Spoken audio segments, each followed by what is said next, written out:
Hello friends, welcome to study glows. Study glows में आपका बहुत बहुत स्वागत है। इस लेक्चर में हम एनसेफ मास्क के बारे में डिस्कस करेंगे।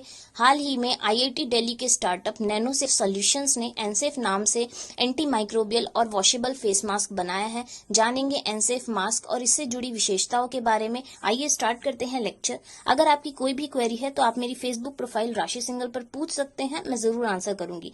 देखिए, कोविड-19 पेंडेमिक के चलते फेस मास्क की जरूरत एकदम से बढ़ गई। इस जरूरत को देख के आईआईटी दिल्ली के स्टार्टअप नैनोसेफ सॉल्यूशंस ने एक एंटी माइक्रोबियल और वॉशेबल फेस मास्क बनाया। एंटी माइक्रोबियल मतलब होता है कि जो भी ये फेस मास्क पहनेगा वो airborne germs, dust, pollen, bacteria, mould, spores, इन सब चीजों से ये मास्क उसको प्रोटेक्ट करेगा। इजीली ब्रेथ कर सकते हैं और ये मास्क काफी कंफर्टेबल है क्योंकि जो इसका इलास्टिक बैंड है वो चिन पर है, मतलब ठोड़ी वाले एरिया पर है, और वायर नोज पर होने से ये काफी परफेक्ट फिट देता है। तो ये काफी इजीली ब्रेथेबल है।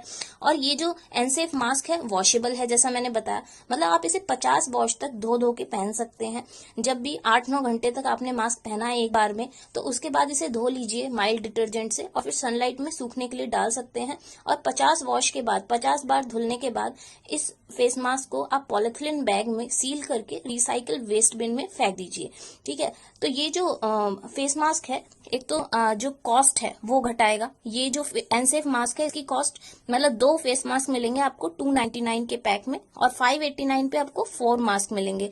तो जब आप बार बार यूज कर सकते हैं, रिवॉशेबल है, तो इससे क्या है, कॉस्ट घटेगी। और जो भी आप जल्दी से फेस मास्क एक बार सिंगल यूज करके फेंक देते हैं, उसका जो कचरा है वो कम होगा। और आप इसे सील्ड करके फेंकिए जिससे कोई भी इससे संक्रमित ना हो पाए अगर इसमें कुछ ऐसे पार्टिकल्स रह जाते हैं। और जो इंस्टीट्यूट है उसने ये भी बताया कि ये जो मास्क है वो 3 लेयर्ड है। मतलब फर्स्ट लेयर जो है इसकी वो हाइड्रोफिलिक है, मतलब वो पानी के संपर्क में अगर आएगा तो दोनों मिलकर एक जेल बनाएंगे जिससे जो आप इनहेल और एक्सेल की एक्टिविटी है वो अच्छे से कर सकते हैं और कोई इरिटेशन भी नहीं होगी। और जो दूसरी है वो एंटी माइक्रोबियल है। देखिए, एंटी माइक्रोबियल होने का मतलब जैसा मैंने आपको बताया कि airborne germs, dust, pollen, bacteria, ये सब से आपको हेल्प करेगा, इनसे आपको प्रोटेक्ट करेगा। और जो इसकी तीसरी लेयर है वो वाटर और ऑयल रिपेलेंट बिहेवियर शो करती है।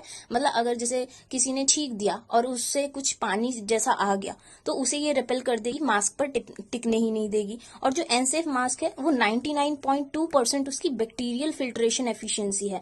मतलब ये जो बैक्टीरिया, जैसा मैंने बताया, एरोजॉल्स वगैरह ये सब आ जाते हैं, जो भी ड्रॉपलेट्स वगैरह होते हैं फॉग के, जो हमें दिख नहीं सकते ह्यूमन आई से, उसे भी फिल्ट्रेट करके, अगर एयर में वो प्रेजेंट है तो एयर को फिल्ट्रेट करके अंदर भेजेगी। और ऐसा एएसटीएम स्टैंडर्ड्स ने कंप्लाई भी किया है। हमें आईआईटी के रिसर्चर्स ने ये चीज कंफर्म बताई है। देखिए, आप एएसटीएम स्टैंडर्ड्स के बारे में कमेंट सेक्शन में लिखिए। और एएसटीएम इंटरनेशनल का हेडक्वार्टर कहाँ है, इसके प्रेसिडेंट कौन है, ये कब बना था, आप सब कमेंट सेक्शन में लिखकर मुझे बताएंगे। देखिए, ये 99.2% बैक्टीरियल फिल्ट्रेशन एफिशिएंसी है इसकी। और ये 3 माइक्रोन तक के बैक्टीरिया को अगर एयर में है तो उसे फिल्ट्रेट करके अंदर भेजेगा। देखिए, माइक्रोन एक छोटी सी यूनिट होती है जो लेंथ मेजर करती है। माइक्रोन को हम माइक्रोमीटर के नाम से भी जानते हैं। ये 1,000th पार्ट होता है मिलीमीटर का, और हम मीटर में अगर इसे कन्वर्ट करें तो 1 मिलियंथ पार्ट होता है मीटर का। तो 50 माइक्रोन का ह्यूमन हेयर जिसकी विड्थ होती है वो हम देख पाते हैं ह्यूमन आई से। तो इतना छोटा जो बैक्टीरिया है वो भी उसको ये फिल्ट्रेट करके अगर एयर में है तो भेजेगा। तो ये मास्क काफी सेफ है, हमें प्रोटेक्ट करेगा मैकेनिकल फिल्ट्रेशन से। मैकेनिकल फिल्ट्रेशन फर्स्ट फेज होता है। उसके बाद anti microbial contamination, anti microbial के बारे में मैंने आपको बता ही दिया, जो भी डस्ट, पॉलन, बैक्टीरिया वगैरह आ जाते हैं। और एरोसोल ड्रॉपलेट्स को भी रिपेल कर देगा, उन्हें टिकने ही नहीं देगा। एरोसोल ड्रॉपलेट्स फॉग वगैरह होता है, या ऑफन ज्यादातर वो विजिबल ही नहीं होता ह्यूमन आई से। और ये काफी ज्यादा कंफर्टेबल है जो फेस मास्क है, इसे आप इजीली पहन सकते हैं। ठीक है। और जो ये 50 वॉश तक आप इसे धो सकते हैं। 99.2% बैक्टीरियल फिल्ट्रेशन एफिशिएंसी है और इजी ब्रेथेबिलिटी है और स्प्लैश रेजिस्टेंस है। स्प्लैश रेजिस्टेंस मतलब अगर जैसे किसी ने छींक दिया और वो ड्रॉपलेट्स आ गए तो उन्हें बिल्कुल भी नहीं टिकने देगा, स्प्लैश रेजिस्टेंट है। और वाटर रेजिस्टेंट होता है वाटर प्रूफ, वाटर में कुछ लिमिटेड टाइम पीरियड तक सरवाइव करना, दैट इज वाटर रेजिस्टेंट। तो दोनों में डिफरेंस है। स्प्लैश रेजिस्टेंट बहुत कम वाटर आना, जैसे ड्रॉपलेट्स कुछ, तो उसे रेजिस्ट कर देगा, लेकिन वाटर ही आ जाता है तो भीग ही जाएगा ना। ठीक है। तो ये थोड़ा सा डिफरेंस है। मैंने सारे पॉइंट्स आपके सामने रखे, आपके सामने सब कुछ बताया कि एनसेफ मास्क कैसे प्रोटेक्ट करेगा आपको। तो अगर आपके कोई सुझाव है, और देखिए जो भी आंसर्स होते हैं, जो भी मैं क्वेश्चंस पूछती हूँ, उनके आंसर्स कमेंट सेक्शन में देना मत भूलिएगा। ये था एनसेफ मास्क के बारे में एनालिसिस। मैं जल्द ही एक नए एनालिसिस के साथ दोबारा हाजिर होंगी।